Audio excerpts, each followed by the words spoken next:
Said Egolf mentioned a 9-0 stay yesterday. He is 2-3 today. But so far, that 9-0 start means he's got one last shot at the top 8. It's going to go through Dylan Hand.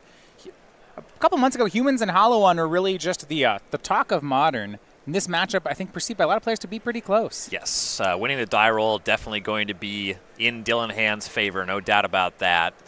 Hollow One tends to gain its percentage points in the matchup by having really explosive starts. Things like the turn 1 Hollow One are a really big deal, whereas the Human stack just kind of generates pretty good power over time. If the Hollow One clock is a little bit slower, Reflector Mage starts to become a big problem for them. Sure. So what happened, no explosive turn 1 for Michael. He actually led on Blackleaf Cliffs so that he could Lightning Bolt. Dylan went for a turn 1 Champion of the Parish, turn 2 Kite Sail Freebooter. Michael bolted it with the trigger on the stack. So nothing big going to happen there.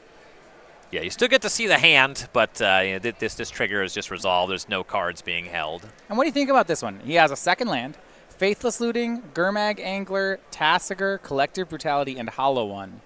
This is an interesting hand because if he wants to, he can just Faithless Looting into turn 2 Hollow One. He's probably priced into using the Brutality, just hitting the Champion of the Parish, though. Down the line, though, depending what he draws, he's set up to put in a situation where on the following turn, cast some discard spell, maybe keep the Hollow One, maybe also cast a Delve Threat on the next turn. Cast the Brutality, no escalation. Just going to remove the champ to keep the board clear. Yeah, the 2 life is whatever. His cards are good in his hand. You know, he has Delve Threats, he doesn't have Bloodghast, and you're not going to find an instant or sorcery in Dylan Hand's hand. Dylan, Kite Sail Freebooter, finds his choice of Burning Inquiry and Faithless Looting. A little bummed to see the Inquiry being picked up. The idea of the Freebooter is you grab the Faithless Looting and suddenly Egolf's hand's pretty non-functional. Yeah. This way, you probably still just take the Faithless Looting and hope that the Burning Inquiry just leaves Egolf with garbage. You take the Burning Inquiry, you could take the Faithless Looting and hope that Egolf's hand's non-functional? Right. Yeah. Yeah. But he's actually not going to go that way. He's going to take the Burning Inquiry. I suppose it leads to more potential upside if Dylan just likes his hand. Actually, I'll pause here. Looks like... No, he took the looting. My apologies. Okay. So it is the Burning Inquiry. And yeah, he's hoping that... We'll see if Michael's hand is functional now. There was a Hollow One when we started. Now we'll see what happens. Right. You hope that the Hollow One certainly is discarded. You'd love to see the Delve Threats go with it. At least one of them you want to see go. The combination of the Delve Threats and or the Hollow One. We got some die rollers here. I like when they just point at cards. That's the resolution I like. All right, 3 in the yard. Oh, now there's 7 here. Now we have to get a D7. D8, reroll, and oh man. Just on 8, you discard all of them. Is that the rule? I'm good. We switched over to the 6-sider for this. I'm right. in. We're at least being efficient about it. Ooh, no rerolls. That's lucky. All right. Vial, Reflector Mage, and Land discarded. And the Hollow One left for Michael. Was another one picked up? Looks like no. No, he lost. That was a horrible Burning Inquiry. And he kept both Delve Threats. He can only delve away for one of them. So he lost his land, a Faithless Looting. Yeah, that's pretty gross. Yeah, I guess he can make a Delve Threat. Right. Fortunately for him, Dylan lost the Reflector Mage. If Dylan had kept the Reflector Mage and you're just like Angler and he says bounce it, then... Ugh. I'm sure that Dylan is happy to be discarding that Ether Vial. Looks like a land in the mix. I think it's Horizon Canopy. That one's kind of whatever. Losing the Reflector Mage is a big deal, though. Yeah. And it's going to be a Gurmag Angler here for Egolf. He's going to have to delve 5 to it. And that means he gets to keep a Faithless Looting and a Lightning Bolt in the graveyard. Yeah, the Lightning Bolt basically just a card, but Faithless Looting does flash back. Swinging for Dylan. Does he have another Reflector Mage? Ooh, oh, he does. That is good. And this is rough. No, saving grace here for Michael. He is still at 16. Dylan has had a ton of disruption, but not many threats. Yeah, Freebooter doesn't hit too hard. That Brutality on the Champion of Parish was a pretty big deal. Slowed Dylan down a lot. Well, Dylan's got an interesting one. He picked up Flameblade Adept, and he's actually going to go ahead and make Flameblade Adept. His hand is 2 Delve Threats and a Goblin Lore. And rather than try to make a Delve Threat this turn, he chose a different line. I like the setup here. You both save the Goblin Lore to attack for more with the Flameblade Adept on the following turn. Also, if you lead on Goblin Lore and you discard the Tasigur, you just can't cast the Gurmag Angler. It's been Reflector Maged on this turn. We see Meddling Mage from Dylan. It's going to name Lightning Bolt, and then we see Thalia's Lieutenant. I was interested if Dylan was going to name Gurmag Angler there. Right, yeah, you name the card that you know about it. He's also seen that Tasigur, but I think given that he has a card under Kitesail Freebooter, that he has a pretty respectable battlefield as it is, and a flying attacker, enough stuff on the ground to make the Delve threats not attack for very much, naming Lightning Bolt does make a lot of sense here. 5 points in, Michael drops to 11. He is going to make Goblin Lore. That'll pump the Flameblade Adept up to a 4-2. Michael's pretty far behind, though, in this damage race. Yeah, the Adept likely not being blocked this turn, but you're right. He has the full 20 that he has to work through here.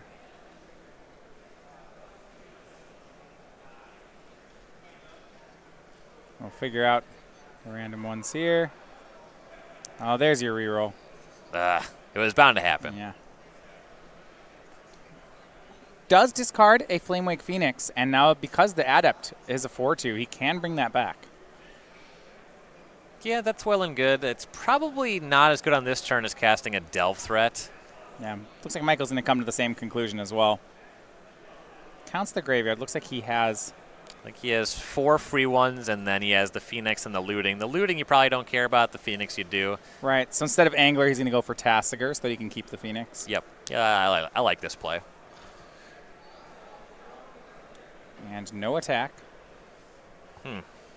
No attack is curious because I would not expect Dylan to make that double block there with the Meddling Mage and the Thalia's Lieutenant.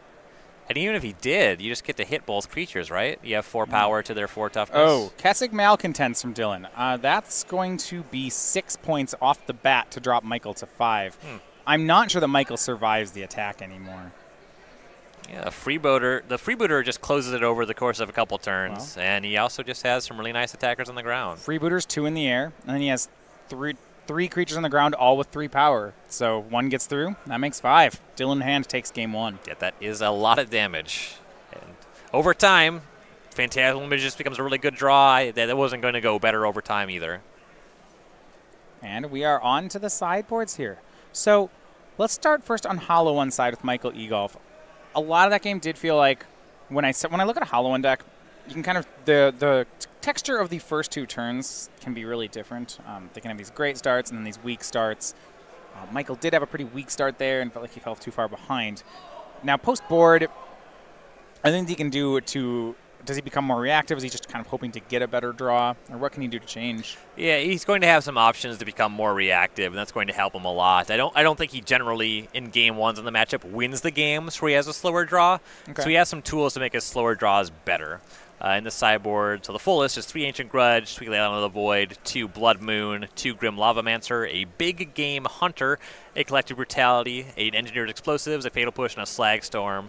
Basically all the stuff that efficiently deals with the creature, the Fatal Push, the 2 Grim Lavamancers, the Big Game Hunter, the Engineered Explosives, those all play in the matchup in a big way. You can enter situations. You saw the Collective Brutality be fine in game 1, and that card is totally reasonable. And Slag Storm can actually be really effective against humans if you can find a good window for it. Yeah. Big Game Hunter is an interesting one because a creature has to have power 4 or greater for it to be a target. We're specifically looking then at Champions of the Parish. Champion of the Parish and Thalia's Lieutenant, or something pumped by Thalia's Lieutenant, a 4-power Mantis Rider, for example.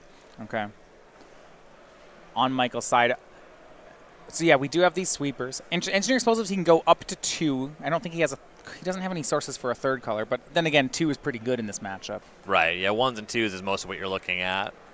So on Dylan's side, he has Sin Collectors, Damping Sphere, Dismember, Gaddock Teague, Is It Staticaster, Reclamation Sage, Hostage Taker, and Whirler Rogue. There's not too much I actually like here. Yeah, I like the Dismembers a good amount. There's Hollow Ones, the Delve threats you can clean up pretty effectively there.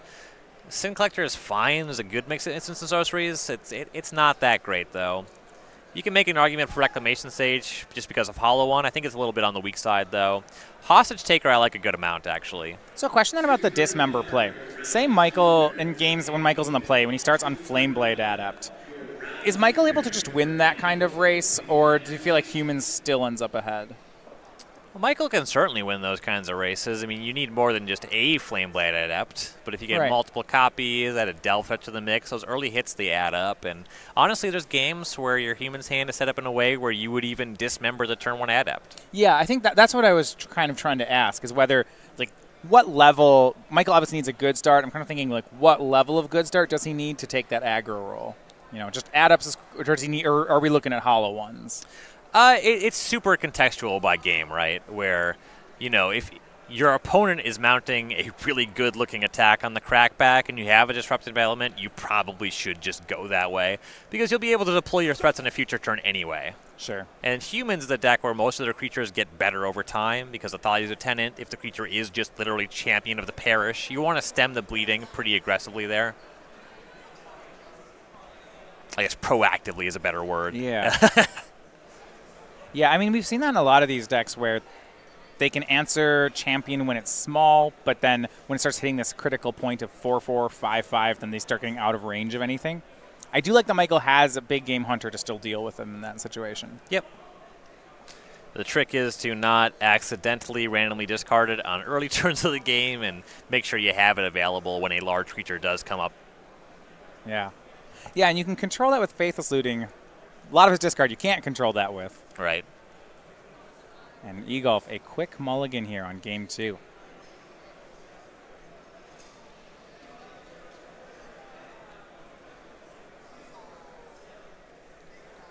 Looks like a pretty quick keep for Dylan Hand. Hollow One's a deck that on 6 and even 5 can still have its most explosive draws. It doesn't take too many cards. It does take a good amount of luck to have that turn 1 Burning Inquiry and pair of Hollow Ones. Interesting. Hollow One, a deck that's gotten a lot of hype or a lot of results recently. This has not been a great tournament for the deck. Though Michael went 9-0 day 1 playing it, he was the only Hollow One player in the field. We had 1 player playing Vengevine. We had 1 Dredge player. We had 1 Living End player. So we've had some graveyard decks, but they're all over the place. I think that a lot of what we're seeing is when we've been looking at sideboards, we've seen quite a lot of surgical extractions. Yeah. And there's a lot of just catch-all removal available right now. People are pretty ready for Delve Threats. People are pretty ready for graveyards. And that's actually part of what has caused us to see Burn be the most represented deck on day 2. All this stuff that's graveyard hate, Burn doesn't care, and it's taking up the slots that could be stuff that gains life. And that's really good. I mean, if you look at these Azorius control decks, right there, they're packing 3 surgicals on the board. They're playing multiple Settle the Wreckages, playing Detention Spheres. I mean, at this point, it's hard to graveyard them out. Right. Michael, on 6, keeps starting with Flameblade Adept. Kind of asked earlier whether or not this might be a fast enough start. And we will see. Aether Vial on Dylan's side. Yeah, he cycled a Street Wraith to draw the Adept that he knew was on top. He had the Burning Inquiry. This makes a lot of sense. Just trying to set up this aggressive draw. Yeah, let's see. Well, it's going to pump, and we'll see if Michael can maybe add a Hollow One to the mix. There was not one there when he started. We'll see if there's one there when he ends. Yeah, the roll approximately, give or take 7 dice here. Then we'll have an answer for you. Oh, no, Dylan has 9 cards. We got to get a new die out of the bag. Oh, that's so many.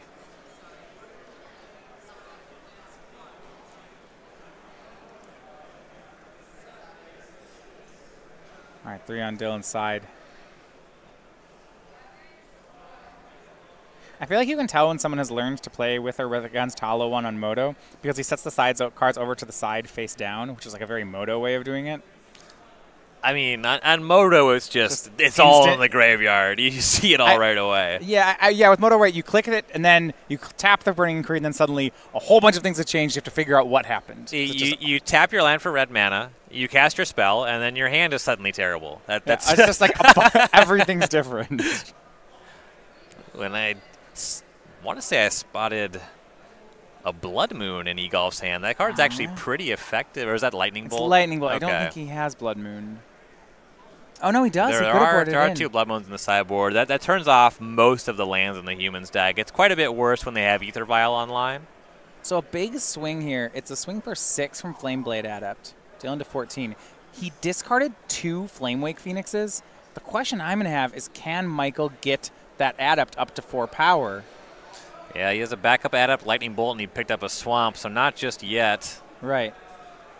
If he plays that third land, he can flashback Faithless Looting, which is almost enough, but then he wouldn't even have the mana.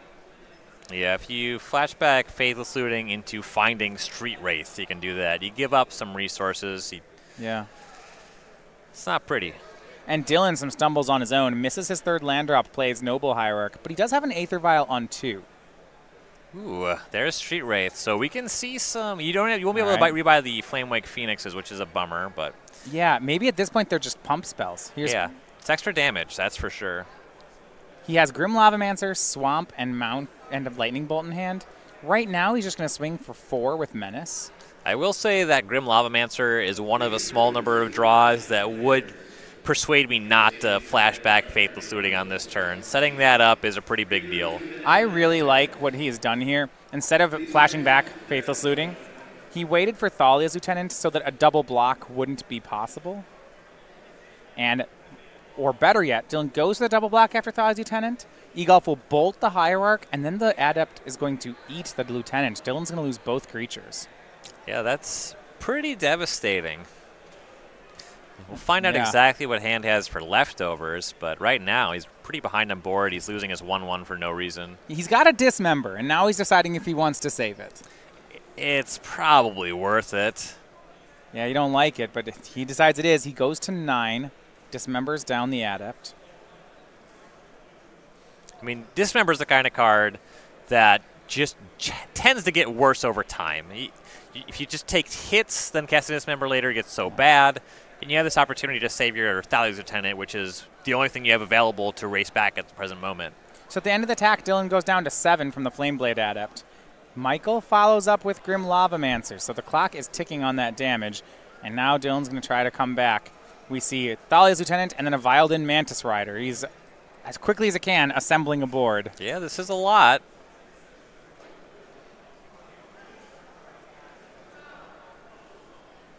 Okay, let me see what it did. So he's going to swing for 8 here. Stacked some triggers in a way to get some extra damage. And actually, Michael, I believe, down to 8 on the swing. I think he picked up Lightning Bolt, but there is this issue.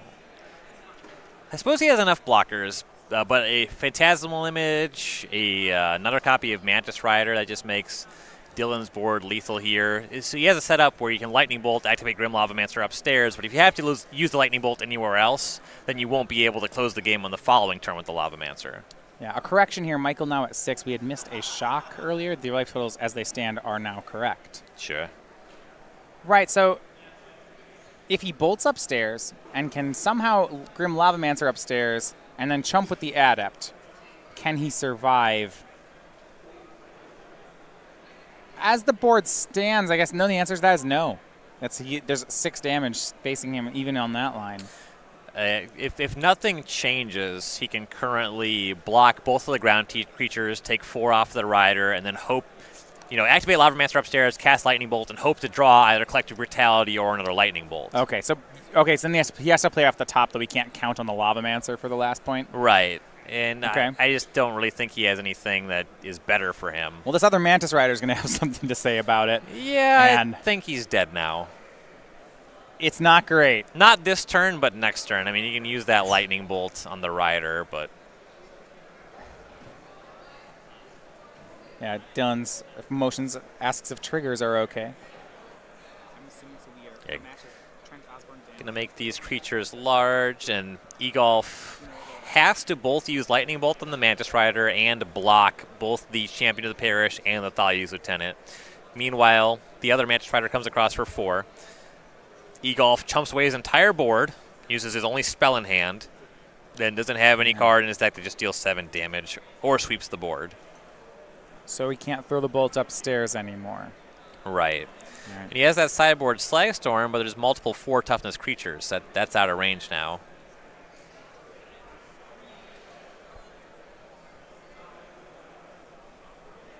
All right, so Lavamancer is going to go for Thalia's Lieutenant before it grows bigger. That's, better than blocking it, but he's still going to be shy on lethal on the following turn. Well, here's Phantasmal Image for another Mantis Rider. And I think we're just dead now. Now it's just over this turn. There's nothing Egolf can do about this. There's 3 riders. He can bolt one of them, and the remaining 2 kill you. Yep. Egolf, and you can tell. Yeah, and he couldn't have done anything with the Grim Lavamancer because if he let the Thalia's Lieutenant trigger resolve, then it's out of Lavamancer range. I guess you could have waited and blocked it and made a bad block and activated, but you're still not really drawing at anything. And that's going to do it. Dylan Hand picks up the win, and with that, we believe he's going to pick up the spot in top 8 with